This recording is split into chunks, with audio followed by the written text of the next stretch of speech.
Alright, so in this video we're going to be breaking down the diamond press, but before we do so I thought I'd tell you why. So at the varsity level, you're going to use full court pressure in special situations like say you're down 4 points and there's less than a minute left, you need to force a turnover, and full court pressure is generally the most potent weapon in your defensive arsenal, except it is pretty risky. So generally players at the varsity level have the skills to defeat a full court press, especially if they're seeing it on a regular basis.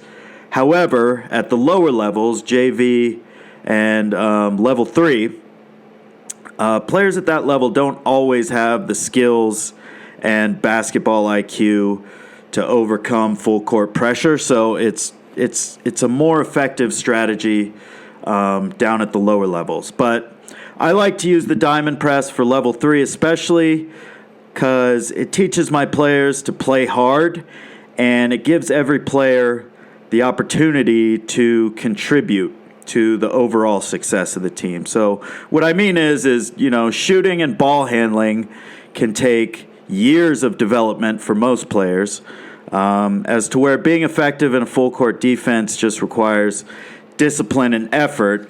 And usually if you have those two traits, you're going to wind up developing into a pretty good basketball player either way. Another reason I like running a full court press is because stylistically it's just fun for me to watch and it's fun to play. It's similar to the style of defense that's played in football, and a lot of the same principles with regards to controlling the space and reading the eyes of the offense. A lot of those same principles apply to both sports. So in this video, we're going to break down the roles and responsibilities of players in a diamond press. We only use the diamond after a made field goal, and the first step is for every player to turn and sprint to their positions. No walking, no skipping, no jogging. Got to turn and sprint to get it set up. A quick inbounder can easily beat full court pressure just by getting the ball out of the hoop and sending it down the floor. Here you see the basic formation. There's 4 lines to the defense, so you might also see this referred to as a 1-2-1-1 press. The nomenclature used in this defense is different than you're probably used to. So instead of referring to players as guards or forwards or centers, they have different names that we're going to talk about right now. So the front line of the defense, the number 3 player in this example, is known as the disruptor. The 2 players in the second line are both referred to as the wings. The third line player is called the interceptor, and the back line player is called the safety. So from here on out, we'll refer to the front line defender as the disruptor. And the disruptor really has the toughest job on the court because they have to cover this whole zone between the baseline and the free throw line, which means that they have to sprint and recover constantly. Now, their first responsibility is to stay in front of the ball, not allow the ball to go down court. And their second responsibility is to push the ball handler towards the sideline. Additionally, the disruptor has to obstruct the ball handler from making a pass to the middle of the court. So they got to have high hands, active feet to prevent the ball handler from sending the ball into the middle and breaking the press. So the way that the disruptor gets the ball handler to the sideline is by literally attaching yourself to his hip.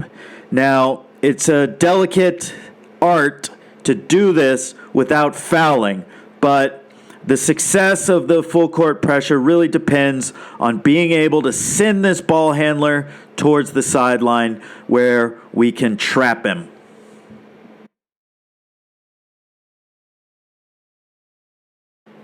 So the disruptor zone extends from the baseline to about halfway between the free throw line and the half court line. And he has to follow the ball on both sides of the split line. So his zone is very big, and he has to sprint and recover each time that the ball moves.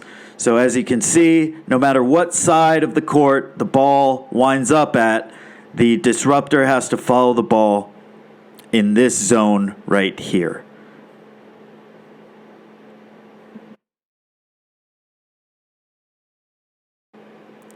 The two wing players compose the second line of the diamond press, and their primary job is to set the trap. So you're going to read the ball handler, pick a spot, pick an angle, and decide where you want the trap to be.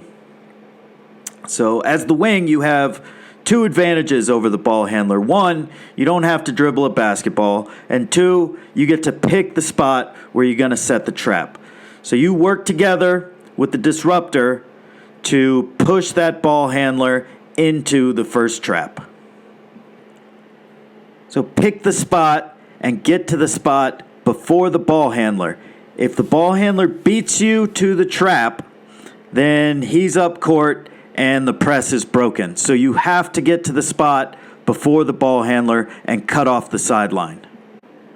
The purpose of the trap is not to get a steal, so it's important to remember not to foul on the first trap. The actual purpose of the trap is to force a bad pass that can be stolen in the open court and return that in transition. So if this first trap is successful and we're able to cut off the passing lanes to the middle of the court and down court, then we will always allow this pass back to the inbounder in the backcourt. And again, so think of it like football. We took away the quarterback's best option, and he's forced to check down for short yardage. So now we're dictating how the offense can and can't move the ball around the court. We are controlling the space on the court. And at this position, the defense is at an advantage because we've forced the ball back to the inbounder, who we're assuming is not the best ball handler or playmaker.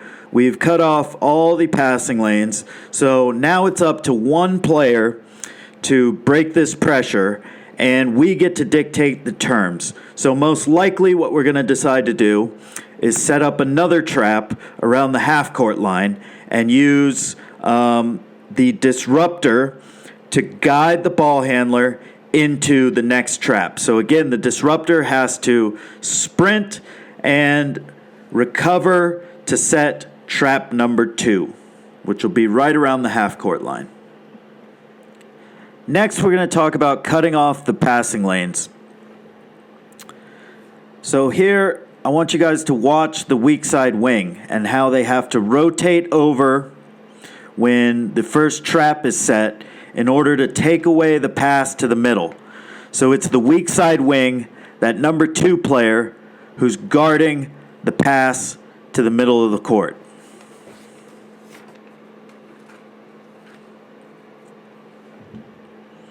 Okay, at the same time, that 4 player, that is the interceptor rotates towards the ball and also takes away passes to the center of the court.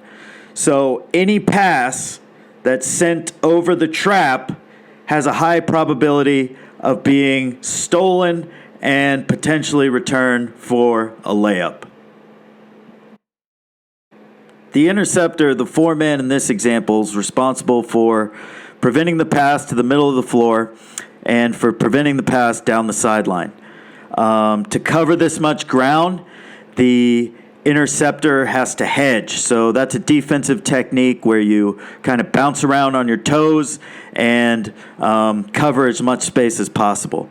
If he cheats too much to the sideline, then the middle of the floor opens up. If he cheats too much to the middle of the floor, then the sideline opens up. So it's really important for both the interceptor and the weak side wing to read the eyes of the ball handler and anticipate the pass coming over the trap for a steal.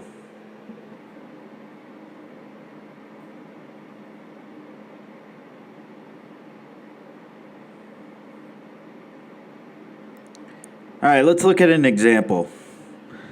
So ball is inbounded. Disruptor and wing set the trap. 4 hedges too far to the sideline, ball up the middle, and the press is broken.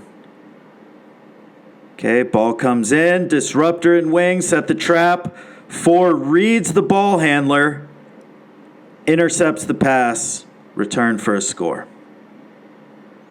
So the player who plays the back line of the defense is known as the safety, the 5-man in this example.